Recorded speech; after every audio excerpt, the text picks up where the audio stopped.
Ha? Pwede rin gamitin. Okay lang, oo. Kaso 2 hands. Oo, alis na ba yung 2 hands naman talaga mag-fix eh? Oo. Pangit yung camera niya eh, pero yung video maganda. Oo, liwanag oh. Pag picture pangit. Hindi, magwiwili siya. You got it.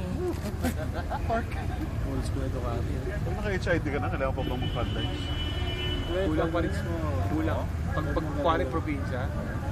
Hindi, ano yan eh. Enduro kasi, baka talaga. Wala na, nawala ng picture. Pero nalalaman nung nanagan tayo. Dumaan ka, nawala ng picture. Nagano tayo? Nabatas tayo? Yung gabi? Oo, kaya maganda yan. Kung Kulang may na ganyan kulang ka, ang ilaw. tapos medyo iganyan mo, igilid mo ng konti yan. Ba't may blink-blink? Kulang na kulang ang ilaw. Tapos may bagas pa siya. Sabay sa inyo, okay na kasi naka-SID kayo, di ba? Pero nagpa-prank Hindi, ka pa pero rin. sa corner, hindi mo Wala. rin nakikita Biker yung liko. ba? Wala, Ayun. dahan ka pa rin. Siya biker. Kasi mamaya biglang Biker ka. yata siya. Ang ano pala ng liko. Ako din. Ken, anong year yan? Kailan? O4. 4 hanggang ano, 06. Talaga. Yan na ba yung pula nila? Ha?